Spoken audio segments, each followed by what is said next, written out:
আজকে আমরা পাবদা মাছের ঝোল করব। এখানে 250 গ্রামের মতন পাবদা গ্রাম আছে।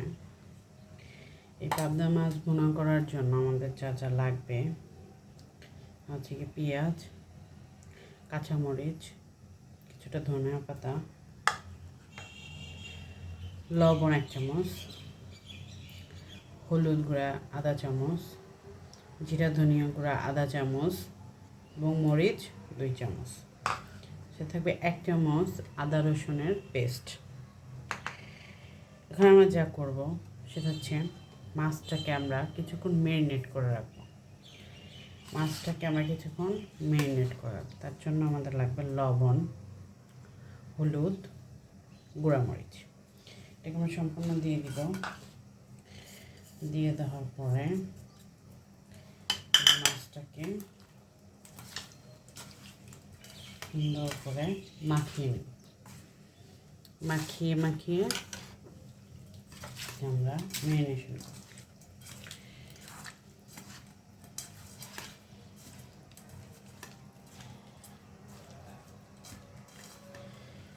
ম্যারিনেশন করে নিলাম। এটাকে আমি 5 মিনিট ম্যারিনেশন করে রেখে দেব। চলে আসলাম 5 মিনিট পরে। এখন আমি একটা প্যান বসিয়ে দিয়েছি, প্যানটাকে গরম করে নিলাম। এখন এর ভিতরে দিয়ে দিব তেল।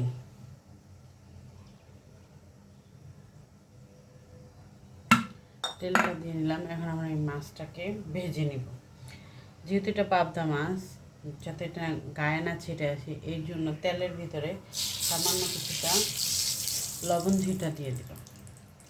তারপরে এক এক করে পাবদা মাছগুলি আমরা দিয়ে নিব।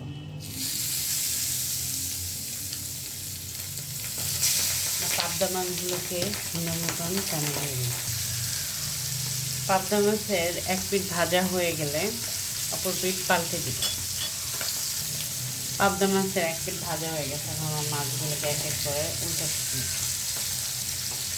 উল্টে পাল্টে মাছগুলিকে আমরা ভেজে নিই। একটা ভাজা হয়ে গেলে আরেক পাঁচটা ভেজে নিই।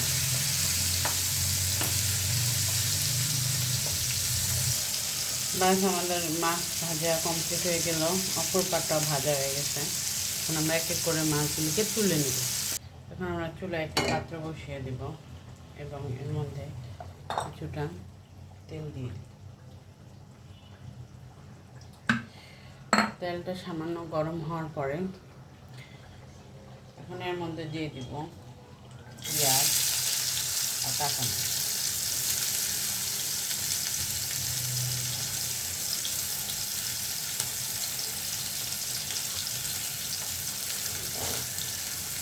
পেঁয়াজ কাঁচামরিচটা সুন্দর মতন ভাজা হলে, ব্রাউন কালার ভাজা হলে পরে এর মধ্যে আমরা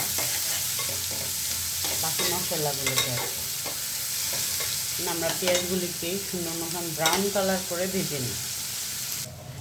পেঁয়াজগুলো আমাদের হালকা ব্রাউন কালার হয়ে গেছে। এর ভিতরে দিয়ে দিব 1 চামচ আদা রসুন পেস্ট। আদা রসুনের কাঁচা গন্ধটা যাওয়া পর্যন্ত এটাকে আমরা হালকাভাবে কষিয়ে নিই।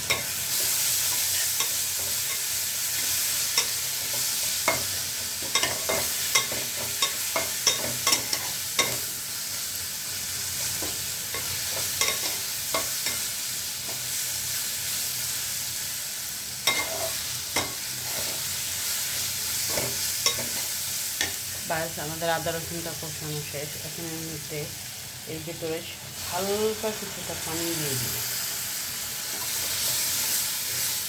যাতে আমাদের শুকনো মশলাগুলো পুড়ে না যায়। শুকনো মশলার ভিতরে যা যা আছে তাই আমরা এখন দিয়ে দিব। দিয়ে দেওয়ার পরে এগুলোকে আমরা এই মশলাগুলোকে আমরা কষিয়ে নিই 5 মিনিটের জন্য। আমার কাছে মশলা যত কষানো হয় তরকারিতে স্বাদটাও তত বেশি আসে।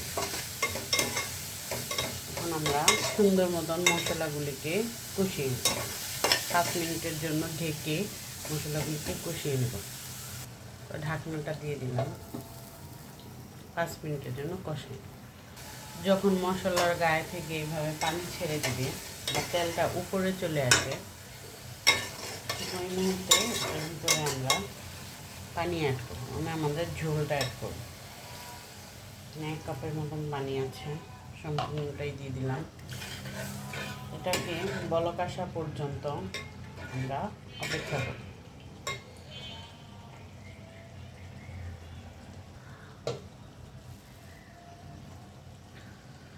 আমাদের ঝোলে সুন্দর মতন বড় বলক চলে আসছে।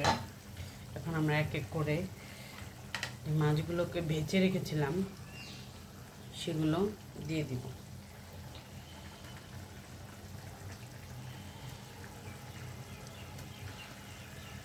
আমাদের মাছগুলো দেওয়া শেষ। এখন আমরা এই ধনিয়া পাতাগুলোকে কেটে রেখেছিলাম সেগুলো উপর থেকে দিয়ে দিব।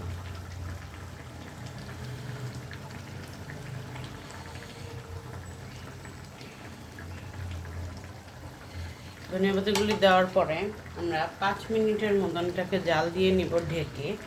5 মিনিট পরে আমাদের তরকারি রেডি হয়ে যাবে।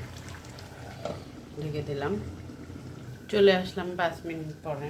আমাদের তরকারিটা সম্পূর্ণভাবে রেডি।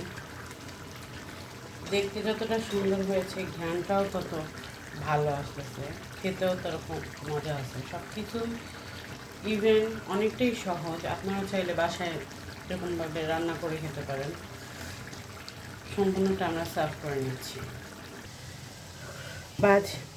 পাবদা মাছের ভুনার ফাইনাল লুকটা এরকম এসেছে। আপনারা বাসায় রেডি করে খাবেন এরকম, আশা করি ভালো লাগছে। ধন্যবাদ।